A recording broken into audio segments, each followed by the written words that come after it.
Pag-usapan naman natin kung ano nga ba yung magiging bonus or reward mo kapag sumali ka sa Bigo Live. Ano mga yung mga earnings dito? For today's video, ituturo ko sa inyo lahat or some of my knowledge na earnings na sinishare ko po sa mga host namin. Okay, number one, kapag official Bigos ka na, no, magkakaroon ka ng quota.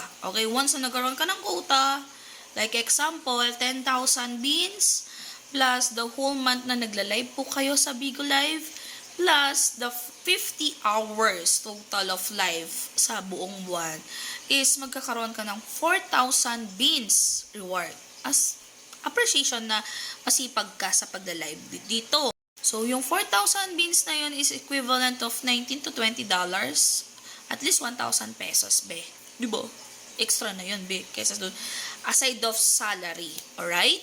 Next, yung mga bonus reward ng kay Bigo Live kapag nagpo-post ka ng mga videos, magagandang mga pictures mo, may mag-share doon, no? Pwede kang magkaroon ng mga beans, no? Na support sa'yo. Yung mga beans, guys, yung mga sinasahod namin, ha?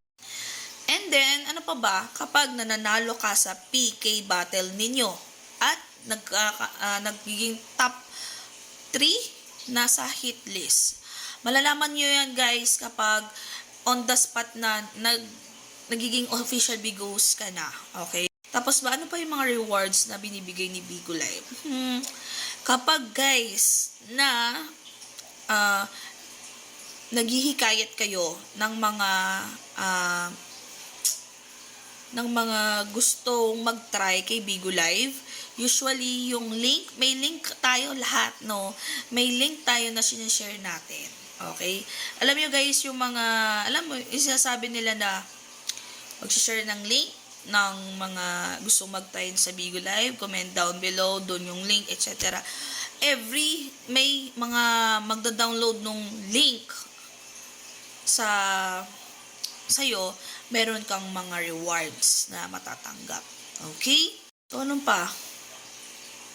Kapag nanonood ka, nagpa-follow ka, may estimated na parang quota for that para magkaroon ka ng extra beans. Pero usually, guys, yung mga bagay na ganitong task is limited lang, no?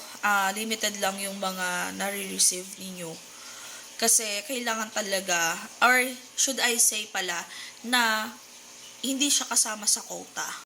Iba pa rin, guys, yung binabaksak ng mga tao doon or mga tinatawag namin mga tambayers, supporters, gifters ng mga beans. Yun. Iba pa rin yung binabaksak nila during the PK and during solo live or multi-guest live. So, madali lang to, guys, yung pagbibigo live, no? Okay? Ang step 1 ninyo, dapat maging official Bigos na kayo. Pangalawa, kailangan yung magkaroon ng manager para maturuan kayo pa ng mga pagbibigo-bigo ninyo. Okay? So, guys, wag na kayo maghanap pa ng agency manager dyan. Okay, nandito ang Queen Empire Agency para mag-manage ng account ninyo, turuan kayo sa pagbibigo live ninyo, i-assist sa mga kailangan ninyo, alright? Sa Bigo Live, alright? Tapos, guys, sunod, after nyo ma-verified, after nyo maging official Bigo host, syempre, i-hit ninyo yung quota ninyo, yung beans ninyo, at saka hours ninyo. Pero take note, guys, hindi po agency manager, agency or family, especially po officers, no, ng sinalihan ninyo ang magbibigay ng quota ng beans ninyo para kumota at magkaroon kayo ng sahod dito. Pag binigyan kayo, no, thank you. Okay? Thank you kasi sinuportahan kayo. Thank you kasi may extra sila na ibibigay sa inyo. Pero take note, guys, pag niles mo yung beans mo, no, ginamit mo sa sugal or ginamit mo siya sa pagbabaksak, mababawasan din yung sahod mo. Pero still, counting pa rin ang live data ninyo or tinatawag na time, beans, and days log, no, dyan sa Bigo. And then, ano pa ba? Guys, once na verified na kayo, may agency na kayo, no, may family na kayo, na-assist kayo ng tama, kumota kayo guys, make sure po na meron kayong may verified GCash account kayo, no, na doon po papasok yung sahod ninyo. Again, sa agency po namin, wala po kaming processing fee at monthly deductions. Pero yung requirements po ni Bigo, no, kailangan 18 years old and above po kayo with valid ID. Ano ba yung mga valid ID na kailangan? TIN ID, National ID, PhilHealth, Barangay ID, Police Clearance, pwede, NBI, no, UMID ID, Student ID, Passport. Yan. Ano pa ba? Basta yung mga hindi pa expired na ID, pero bawal yung mga parang ID ng ng mga perks, like yung mga loyalty card. Uy, hindi kasama yon ha. Tapos ano pa ba?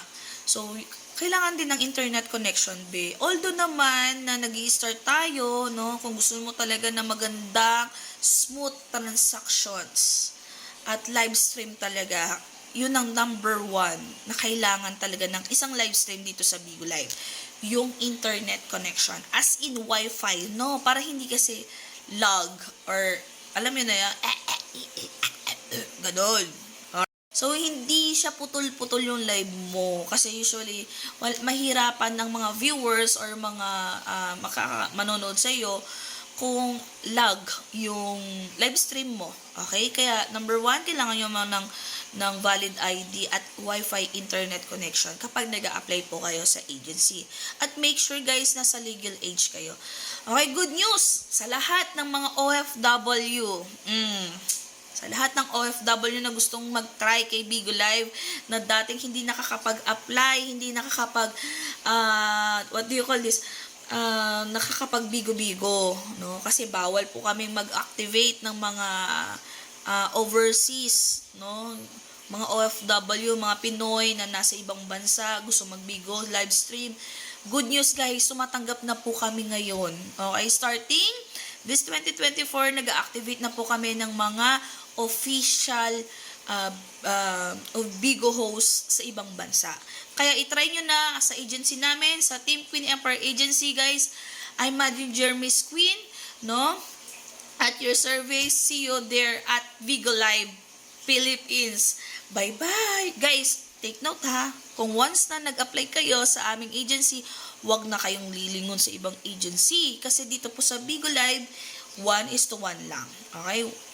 Pag one account, one agency, what if kung mag-create kayo ng another account, bawal po, no? Kasi sa pangalan nyo po yun, di-registered. Alright? What if kung gagamitin ko yung ID ng parents ko, tapos siya yung pag gagamitin ko yung account niya, bawal din po yun. No, kung sino po yung nag-registered ng account na yon, yun na yon. Alright? Sa lahat po na nagtatanong sa akin, paano po makalipat sa agency namin, no, kausapin niyo po yung agency manager ninyo, kunin niyo po yung email address para, email address po ni Bigo Live para po sa transfer fee or settlement fee niyo po sa agency, no, may bayad, yun po yung may bayad kapag po nagpa-transfer po kayo. Dalawang bagay lang yung be. Isa, for settlement ng pera, babayaran mo yung manager mo para ma-approve ka, ma-transfer ka sa ibang agency. Pangalawa, no, pwede pumili ang manager mo ng beans quota, 3 buwan bago ka makalipat. Okay? Or, pag na-hit mo yun na within that month, pwede ka na agad mo lumipat. Okay? So, ganun yun, B. No? And then, ano pa ba? Kaya guys, bago kayo mag-apply basta-basta sa mga agency dito, make sure po na alam mo yung mga kalakaran or alam mo na safe kayo dun sa, kumbaga, komportable kayo dun sa agency na yon, no? Again, it's me again, Manager Miss Green. See you there at Bigo Live!